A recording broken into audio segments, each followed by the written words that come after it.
इसी के साथ करते हैं हमारे सारे मेहमानों का स्वागत। वक्त है पिक ऑफ द डे का। सच्चिदानंद उत्तेकर साहब भी हमारे साथ कार्यक्रम में हो चुके हैं शामिल। सचिन जी गुड मॉर्निंग, बताएं sir pick of the day. Good morning Anil ji, good morning Neha, good morning to all the panelist. Anil ji, यहाँ पर कोल इंडिया का स्ट्रक्चर काफी इंटरेस्टिंग है। वीकली चार्ट्स पे एक kind of rising three formation है।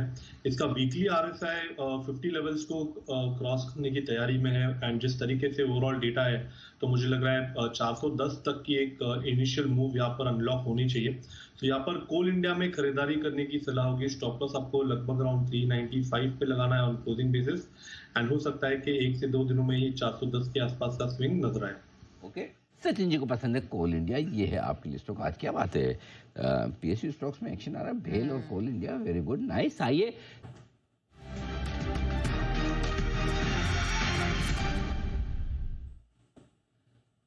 सचिन जी बताएं सर।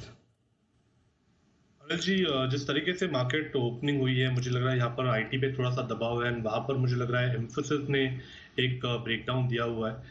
जिस तरीके से डेटा है 2200 का एक इम्पॉर्टेंट सपोर्ट है जो इसने ब्रीच कर दिया है, तो नेक्स्ट प्रोबेबल सपोर्ट लगभग 2100 के आसपास प्लेस्ड है।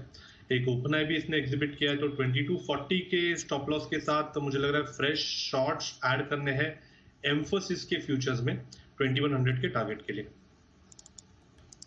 ओके चलिए, तो ये राय फिलहाल बनती हुई।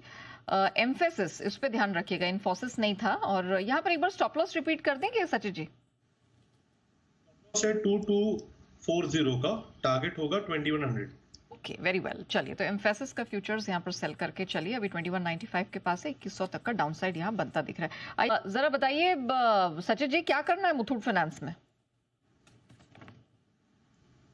नेहा जी, डिस्क्लोजर होगा कि हमने हमारे क्लाइंट्स को थोड़ी देर पहले ही यहाँ पर एक लॉन्ग पोजीशन बनाने की सलाह दी है। स्ट्रक्चर काफ़ी इंटरेस्टिंग है, पिछले 3 दिनों से लगातार रिलेटिव आउट परफॉर्मर रहा है एंड अपने लोज को काफ़ी अच्छी तरह मेंटेन कर रहा है। फिलहाल जिस तरीके से इसने ओपनिंग दी है तो 2080 का एक ओपन लो एग्जिबिट किया है। हो सकता है कि लगभग अराउंड 2150 से 2160 तक की एक अपमूव यहाँ पर अनफोल्ड हो जाए, तो यहाँ पर खरीदारी करने की ही सलाह होगी। लॉन्ग पोजीशंस आपको रिटेन करने हैं 2090 के स्टॉप लॉस के साथ। आइए, अब 9:30 बज चुके हैं और वक्त हो गया स्वागत करने का जैन साहब का। क्या कुछ हो सकता है, ये चार्ट्स पर एक बार जरा राय ली जाए। इन्फोसिस के चार्ट्स सचिन जी जरा आप देखिए, 1385 के आसपास से कमजोर है। कहाँ सपोर्ट, कहाँ रुकावट, क्या कुछ है, और कोई ट्रेड बनता है तो बताएं। अरे जी, थोड़ा सा ट्रेड तो अवॉइड करना चाहिए। ट्रेंड काफी नेगेटिव ही रही है, बट पिछले 5-6 दिनों का डेटा देखें तो कहीं जाकर 1400 के आसपास थोड़ी सी स्टेबिलिटी नजर आ रही है। इसका जो डेली आरएसआई है वो काफी ओवरसोल्ड कंडीशन में है, जिसकी वजह से मुझे लग रहा है अगर डिक्लाइंस आते भी है तो आई थिंक 1350 के आसपास एक कॉन्ट्रा व्यू लेने का मौका होगा। तो यहाँ पर फिलहाल तो अगर किसी की एग्जिस्टिंग शॉर्ट पोजीशन है तो रिटेन करने की सलाह होगी। 1405 का उनको स्टॉप लॉस लगाना चाहिए एंड 1350 अगर आ जाए तो मुझे लग रहा है वहां पर मुनाफा वसूल करना है। लेकिन ये इन्फोसिस पर आए आपके लिए सचिन जी की तरफ फिलहाल ट्रेड अवॉइड करें, ये ज़्यादा बेहतर है। अवॉइड इसलिए करता है क्योंकि आज नतीजे आने वाले हैं और ऐसे में बेहतर है कि रिजल्ट के दिन अब ना करें तो ज़्यादा। हमने सुबह शॉर्ट करने की राय तो दी थी, टारगेट सारे हासिल हो चुके हैं। Now matter over. आइए बढ़ते आगे, और एक बिगुल सचिन जी के लिए ही है बीटीएसटी का।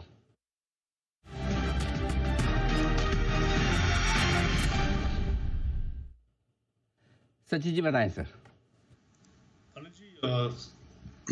एसआरएफ में खरीदारी करनी है। जिस तरीके से इसका स्ट्रक्चर है, पिछले 4 दिनों से काफी अच्छी तेजी इसने अनलॉक की है एंड एक अच्छा कंसोलिडेशन होने के बाद वापस एक ब्रेकआउट के कगार पे है, तो मुझे लग रहा है यहाँ पर अच्छा मोमेंटम बन सकता है। जो इंट्राडे में ही इसने अभी तक स्टॉप लो बनाया है 2976 के आसपास का, मुझे लग रहा है वहीं पर आपको स्टॉप लॉसेस लगाने हैं एंड हो सकता है कि आज की रैली लगभग अराउंड 3070 से लेके 3100 तक जा सके, तो यहाँ पर खरीदारी करनी है। एसआरएफ के फ्यूचर्स में स्टॉप लॉस आपको लगाना है 2976 पे, पहला टारगेट होगा 3070 को, सेकेंड टारगेट होगा 3100 का। ओके, 3100 के टारगेट के लिए एसआरएफ फ्यूचर्स खरीद के चले, ये सलाह आ रही है। एक बार एबी फैशन पर नजर डाल लेते हैं। आज हमने देखा था इस पर रिपोर्ट तो कोई बहुत अच्छी नहीं थी, टारगेट कट है, लेकिन स्टॉक चढ़ रहा है। बताइए बागले सर, क्या करना है एबी